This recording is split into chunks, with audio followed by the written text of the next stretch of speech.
Hi hello నమస్తే అందరికి welcome to my channel. ఇప్పుడు మనం చెప్పుకోబోతున్న story my bad boy episode 401. Charan Babu ఆత్రంగా పాపే కదా అని అడిగితే అందరూ పాపే అని చెప్పాలి అని అందరూ దేవుడిని కోరుకుంటారు. కానీ వాళ్ళ మాటకి డాక్టర్ గారు నవ్వుతూ నీకు కూడా బాబే పుట్టాడు Charan, better luck next time అని బాబుని మీనాక్షి గారి చేతిలో పెట్టి ఆవిడ నవ్వుతూ మళ్ళీ మిగిలిన ట్రీట్మెంట్ పూర్తి చేయడానికి వెళ్ళిపోయారు. చరణ్ బుంగమూతి పెట్టుకొని వాళ్ళ అమ్మ వైపు చూడడంతో ఇంకోసారి వస్తారులేరా నీకు కూతురు, ఇప్పుడు నీ కొడుకుని చూడు, ఎప్పుడొస్తారు ఎప్పుడొస్తారు అని దాన్ని చంపావు కదా ఇన్ని రోజులు, ఇదిగో వచ్చాడు నీ కొడుకు, నా చిన్న మనవడు, చిన్ని మనవడు, నా కన్నయ్య, నా బంగారు కొండలు అని డాక్టర్ గారి దగ్గర నుండి మీనాక్షి గారే ముందుగా చిన్న మనవడిని ఎత్తుకొని అచ్చంగా చరణ్ పోలికలతో ఉన్న వాడిని చూస్తూ అచ్చం బాబులాగే దిగాడు, బాబు పోలికలు వచ్చినట్టు కనిపిస్తున్నాయి కానీ బాబు వేషాలు మాత్రం రావద్దు నాన్న నీకు అని మీనాక్షి గారు నవ్వుతూ ఉంటే మమ్మీ అన్నాడు చరణ్ ఏడుపు మొహం పెట్టుకొని. అరే నిజాలు చెప్తే అలాగే ఏడుస్తారా, ఇదిగో చూడు ముందు నీ కొడుకుని అని చిన్న మనవడిని ఎత్తుకొని చిన్న కొడుకు దగ్గరికి వెళ్ళేసరికి నిజంగానే same to same daddy print గా ఉన్న వాడిని చూస్తూ చరణ్ నవ్వుతూ అరే అచ్చం నాలాగే ఉన్నావురా, మీ మమ్మీ నన్ను చూస్తేనే గడిపేసింది కదా ఈ 9 నెలలు, అందుకే నాలాగే పుట్టావు నువ్వు అని మనసులో అనుకొని కొడుకు నుదుటిన ముద్దు పెట్టాడు చరణ్ సంతోషంగా. ఎత్తుకోనన్నా అన్నారు మీనాక్షి గారు. అమ్మవాడు చాలా చిన్నగా ఉన్నాడు మమ్మీ, భయంగా ఉంది నాకు అన్నాడు చరణ్. ఏం కాదు, నీ కొడుకుని ముందు నువ్వు ఎత్తుకోవా ఏంటి, ఎత్తుకో ఎత్తుకో, నేను జాగ్రత్తగా ఇస్తున్నాను కదా అని కొడుకు చేతిలో మనవడిని జాగ్రత్తగా పెట్టగానే తెలియకుండానే చరణ్ కళ్ళల్లో నీళ్లు వచ్చాయి అతడి రక్తాన్ని చూసుకొని.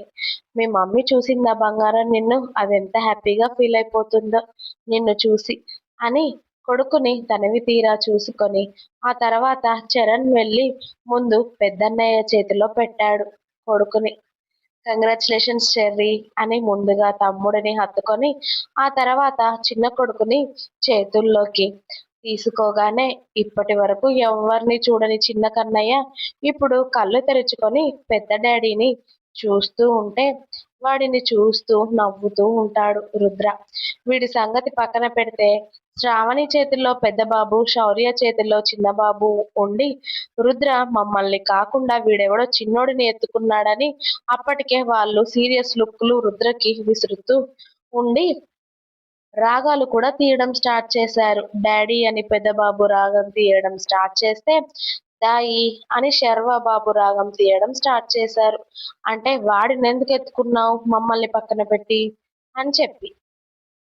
నాన్న వీడు కూడా మీ తమ్ముడేరా, మీ చిన్న తమ్ముడు, ఇదిగో చిన్న తమ్ముడు ధీరా శర్వ చూడు, ఇదిగో మీ లిటిల్ బ్రదర్, తమ్ముడు కదా ఏమీ అనకూడదు, ఏడవకూడదు ఇక నుండి, చిన్న తమ్ముడు కూడా మీతో కలిసి ఆడుకోవడానికి వచ్చాడు అని అలా వాడిని ఎత్తుకుంటే ఏడవకూడదు అని రుద్ర వాళ్ళకి అర్థమయ్యేటట్టుగా చెప్తూ ఉంటే ఓహో మాతో ఆడుకోవడానికి వీడు కూడా వచ్చాడా అన్న లుక్కులు ఇస్తారు పెద్దన్న చిన్నన్న చిన్న తమ్ముడికి.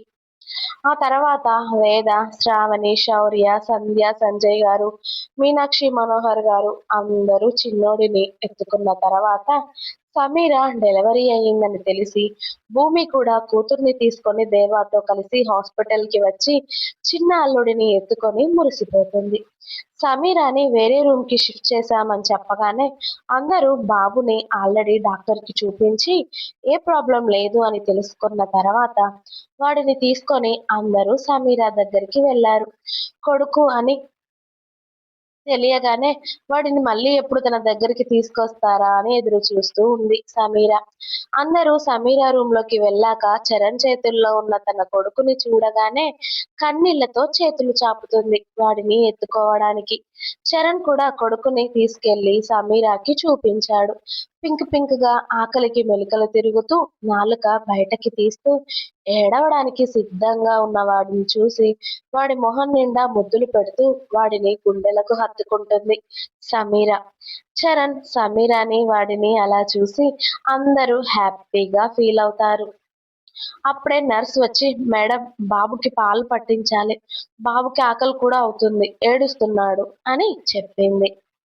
ఇక అందరూ సమీరాని పలకరించాక బయటికి వెళ్లారు.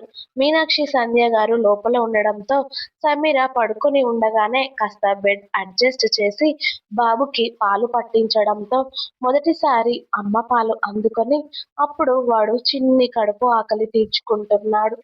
వాడి ఏడుపు ఆగాక వాడిని పట్టి పట్టి చూసి మురిసిపోతూ ఉంటుంది సమీర.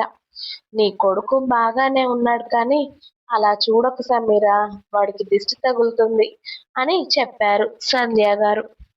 నా కొడుకుకి నా దిష్టి ఎందుకు తగులుతుందమ్మా అంది సమీర. అందరికన్నా ఎక్కువగా అమ్మ దిష్టి తగులుతుంది సమీర, అందుకే వాడిని అలా చూడకు.